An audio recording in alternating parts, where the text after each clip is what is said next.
So we discussed a couple of Aggadot about the Churban, about the destruction. We're going to look at the Sefer Ha-Aggadah from the beginning, from the very beginning. Sefer Ha-Aggadah, it's a beautiful anthology of Divrei Aggadah. So it opens with that. דורשי רשומות אומרים, רצונך שתכיר מי שאמר והיה עולם, למד אגדה. שמתוך כך אתה מכיר את הקדוש ברוך הוא ומתדבק בדרכיו. They say, if you want to know, to better understand God, you have to study Aggadah, because that in that manner, you get to know God and emulate His pathways. So what is Aggadah? We have to understand.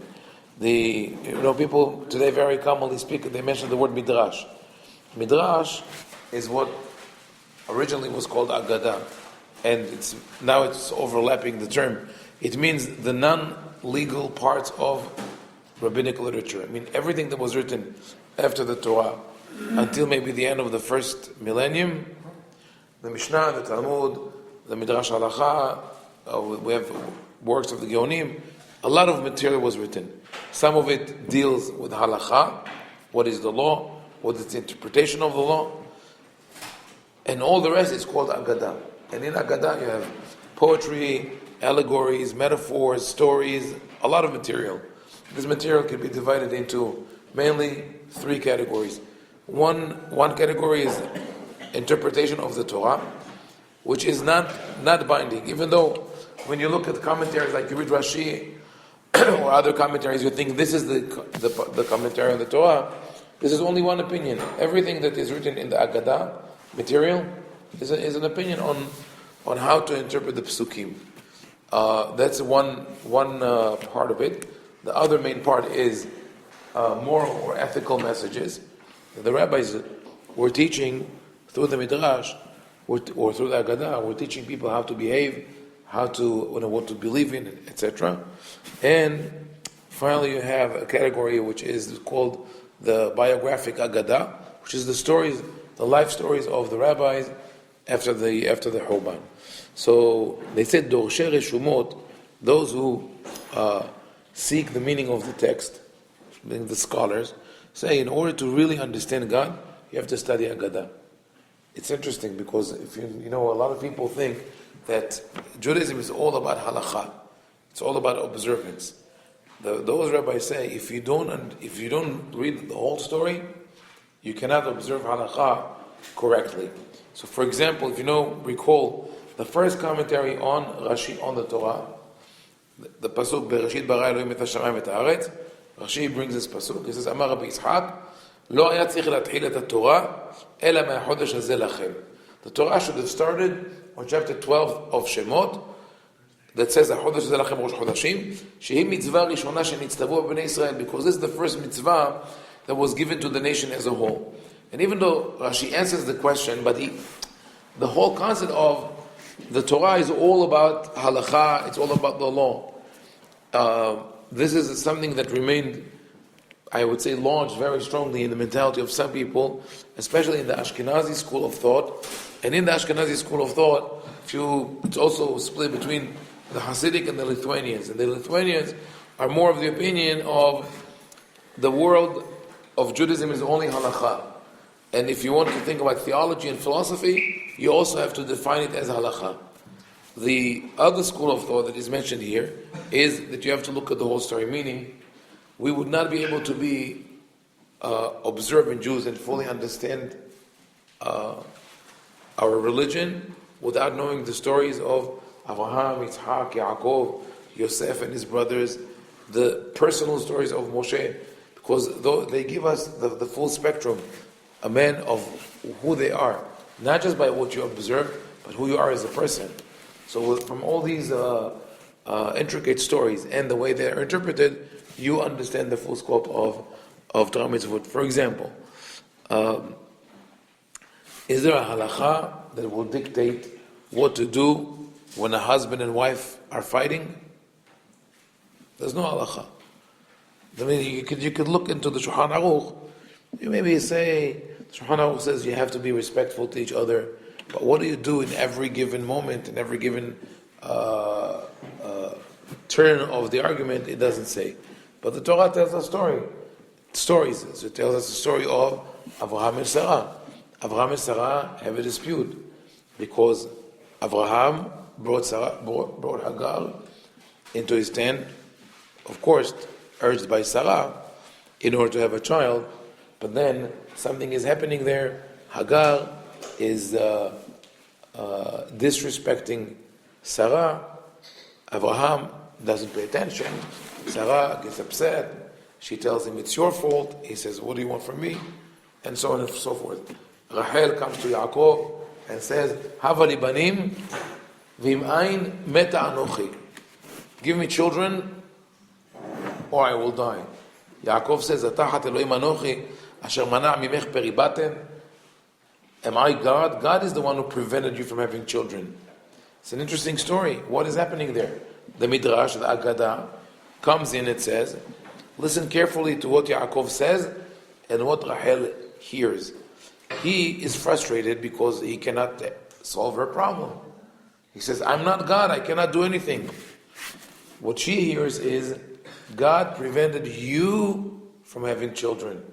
The emphasis for her is on the word you, meaning you don't have children, I have children. I have children from my other wives. It's your problem. So the Midrash says, Kach onin et ha'me'ukot. This is the way to talk to women in distress. You're going to be punished. What is the punishment of Yaakov? Sibling rivalry. The son of Rachel, Yosef, is shunned by the others, sold as a slave, becomes a viceroy, and then after Yaakov dies, the brothers think that he's going to take revenge against them. They go and stand in front of him and they say, Avicha tziva lifnei moto lemor, your father commanded, please forgive us. What does Yosef answer? Hatachat Elohim anochi.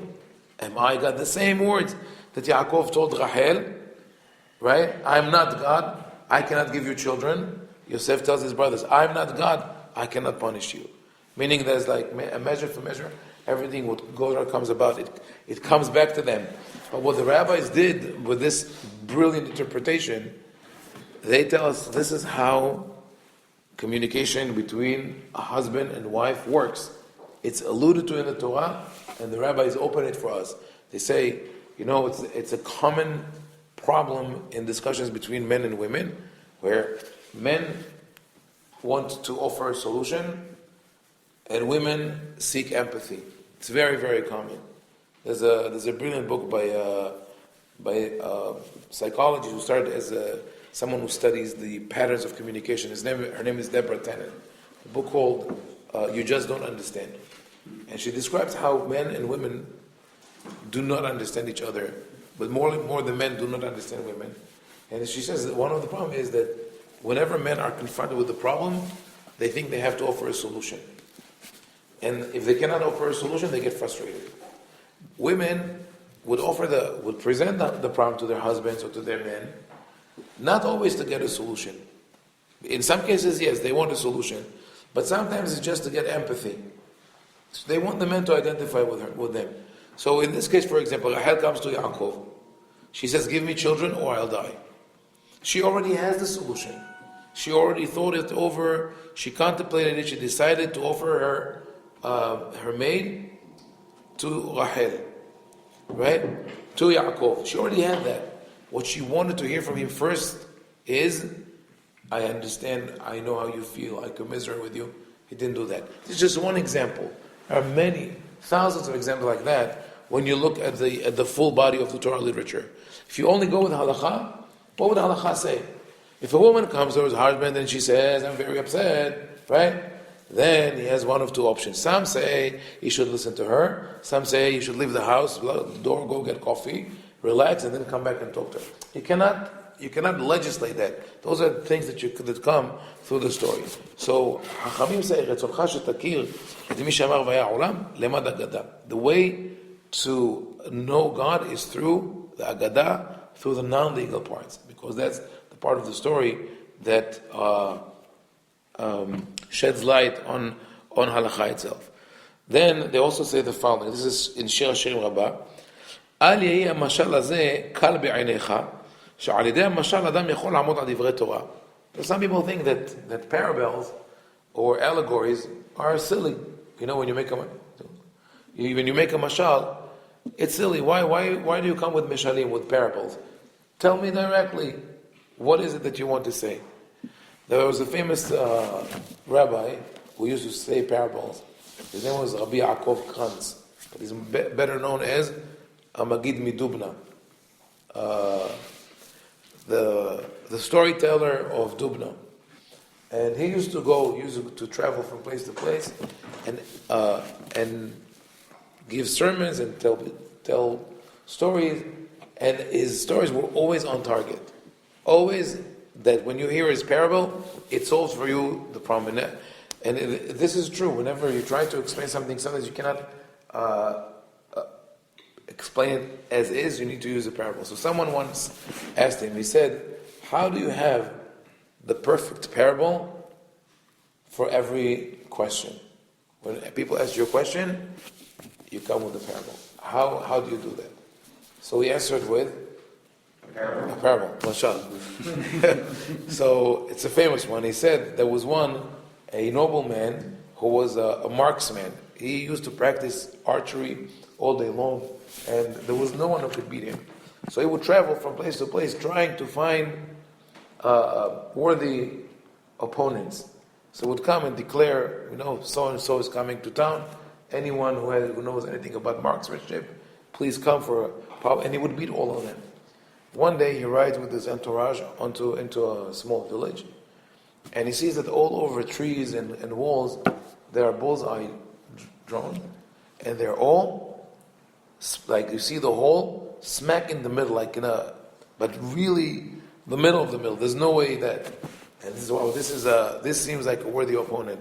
Go get me the guy who did that. They search around the village. They come up with a boy 10 years old. He says, "I'm looking for where's your master?" He says, "What do you mean?" He says, "Where's your master who shot all these arrows into the target?" He says, "No, it's me." "You, 10-year-old? How do you do that? It's impossible. Nobody is so accurate." He says, "No, it's very easy." He says, "First, I shoot the target. Then I draw the bullseye." Right? So, but anyway, he answers, with the meaning that he's always ready. He's already ready with the answers, and with the stock of parables, and he just matches them by understanding the pattern of the story. So how the rabbis present their version of that parable. They obviously had, and we'll see later on, there was an opposition to the whole literature of Aggadah. When rabbis started teaching in Bet Knesset or Bet HaMidrash, or wherever they were teaching, and they were doing more Aggadah, more non-legal stuff, and than the legal, meaning talking about stories and parables and all that, other rabbis were not happy. They said, this is trivial, this is nonsense. Give them the meat and potatoes, give them, Daf Yomi, Gemara, Halacha, Mishnah. And the rabbis were saying, no, this is important. So now they try to defend it. How to defend it? They say this. Mashal lemelech she'avad zahuv mi beto o margalit tova. Let's say someone lost a precious stone or a coin or a golden coin in the dark. It's dark. How do you find it? Remember back then, no electricity. Lo al yedei petila be'isar u'motzeh ota. Then you have to take a wick that costs a penny, like a candle. You light the candle, you find the pearl. So the 1 penny candle helped you find something very, very precious. ככה המשל הזה לא יהיה קל בעיניך, שעל ידי המשל אדם עומד על דברי תורה. So I said the mashal serves as a handle for understanding divrei Torah. It's just a tool. So the tool, the story, you hear the story, you think it's trivial.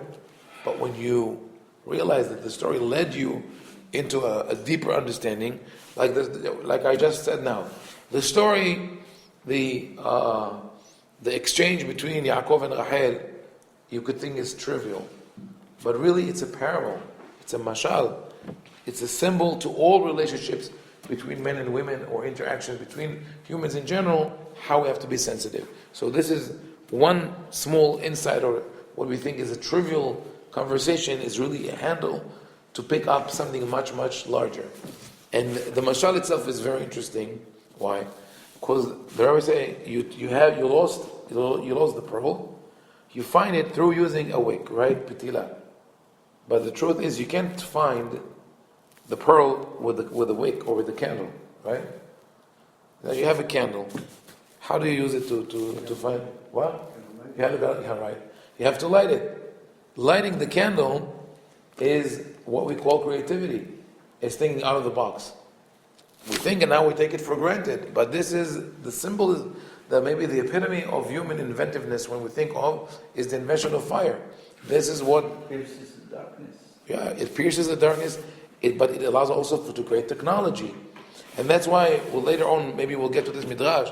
It's interesting to see how fire is perceived in Jewish versus Greek literature.